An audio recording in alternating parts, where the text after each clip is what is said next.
कारण क्या हुआ कि वह कल कभी नहीं आया। मैं 1983 से कविता पोस्टर बनाने लगा था। 1985 के आसपास देशबंधु कॉम्प्लेक्स, जबलपुर में एक देशबंधु कॉम्प्लेक्स अखबार था, वहीं से कॉम्प्लेक्स बन गया था, वहां की चर्चा कर रहा हूँ। देशबंधु के लिए परसाई के विभिन्न माध्यमों पर करीब 20 चित्र बनाए थे। एक वाटर कलर याद है जिसमें लिखा था मैंने कि मैं लेखक छोटा हूं पर संकट बड़ा हूं। ये परसाई जी का एक उनके जो पूरा व्यक्तित्व है उसका केंद्रीय भूमिका को ये वाक्य बताता है कि मैं लेखक छोटा हूं पर संकट बड़ा हूं। कुछ पोर्ट्रेट अखबार की कटिंग से, कुछ माचिस, बीड़ी, सिगरेट की रद्दी से, कुछ पुराने कपड़ों से बनाए थे। वो चित्र सहेज कर न रखने की लापरवाही के कारण यहाँ वहां गुम हो गए। 1986 में परसाई जी और हम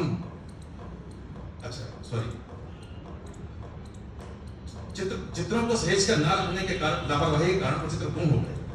और 1986 में परसाई जी जो हम सभी सबके पसंदीदा शायर फैज की रचनाओं पर कुछ पोस्टर और पेंटिंग्स बनाई थी। इनकी प्रदर्शनी 1986 में यहीं पर पत्रकार भवन भोपाल में हुई थी, याद फैज के नाम से। इस आयोजन का उद्घाटन विश्व साहिनी ने किया था। प्रदर्शनी को देखने के लिए हमारे गुरु जय स्वामीनाथन, अशोक वाजपेयी भी आए थे। परसाई जी के प्रिय मुक्तिबोध और दुनिया के अन्य महत्वपूर्ण कवियों के ऊपर पोस्टर भी बनाए गए। ये उन्होंने बताया। इन्हें बनाने का मकसद मेरा यह होता है कि दर्शक दृश्य के फेर में पाठक भी हो जाता है और वह महान रचना के संपर्क में आ जाता है। साहित्यिक रचनाओं पर चित्रकारी से मनुष्य बहुत सी कलाओं के संपर्क में आता है और चित्रों में अर्थ का उसे अनुभव होता है। चित्र केवल सजावट की वस्तु नहीं है। कोई भी कला विचार के बगैर अधूरी है। विचार उसमें विद्वान होता है, जाने या अनजाने जैसा भी हो। परसाई का साहित्य हमें यथार्थ के अराजक जंगल से रूबरू कराता है और वो वास्तविक जीवन के बहुत करीब होते हैं। कभी कभी तो इतने नजदीक ऐसा लगता है कि मुझे ही केंद्र में रखकर लिखा गया है। एक बार की घटना है, संयोग की बात है। 84-85 के आसपास मेरा एक तरफा प्रेम चल रहा था। उसी समय इनकी कहानी एक लड़की 5 दीवानी मैंने पढ़ रहा था। मजेदार बात यह है कि वो 5 दीवाने मेरे अंदर है ऐसा मुझे लगा। एक आध होता तो बात अलग थी। पहले तो मुझे परसाई जी को गुस्सा आया कि उन्होंने मेरी कथा लिख मारी। फिर मैं परसाई का दीवाना होने लगा और आज भी शायद आपकी तरह उतनी ही दीवानगी है।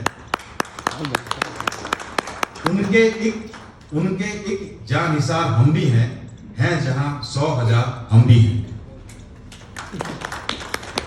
उनकी इसी दीवानगी के परिणाम स्वरूप अभी 2 साल पहले परसाई पर बहुत सारे चित्रांकन किए।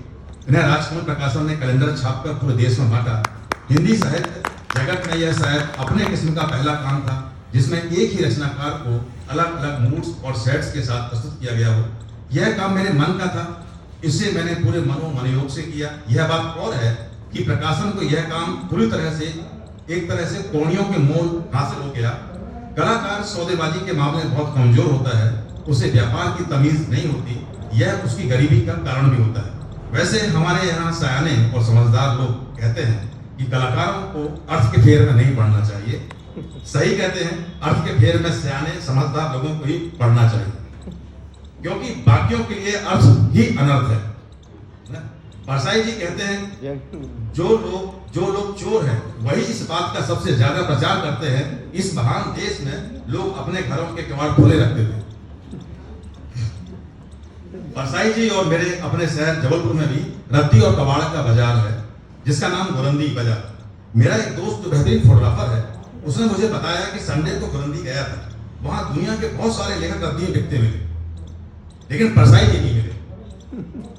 परसाई जी रद्दी के भाव नहीं बिकते क्योंकि वे अपने समय को पहचानते थे। वे शाश्वत के फेर में नहीं पड़े।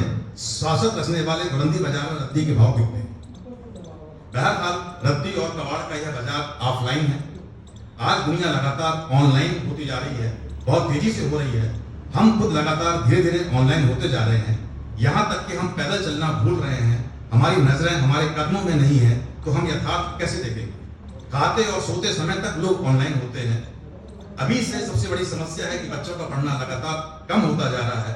मनुष्य की आदिम आदत है कि वह सुलभता की ओर बहुत तेजी से अग्रसर होता है। जैसे पहले रुपए निकालने के लिए बैंक जाना होता था, इंतजार करना होता था, लेकिन अब एटीएम में कार्ड डालने तक में आलस अगड़ाई लेता है। भविष्य में आंखों के इशारे से से पैसे का लेन देन हो जाया करेगा, ऐसा लगता है। निकम्मेपन का ये हाल कि आदमी बचा हुआ खाना चाहता है। तो दोस्तों, परसाई हमें ऑनलाइन के जमाने में ऑफलाइन की ओर ले जाते हैं, उस यथार्थ को जिसे हम उस यथार्थ को हमें बार बार दिखाते हैं, जिसे देखना हम लगभग भूल चुके हैं। आपने मुझे सुना, आपका मैं आभारी हूं।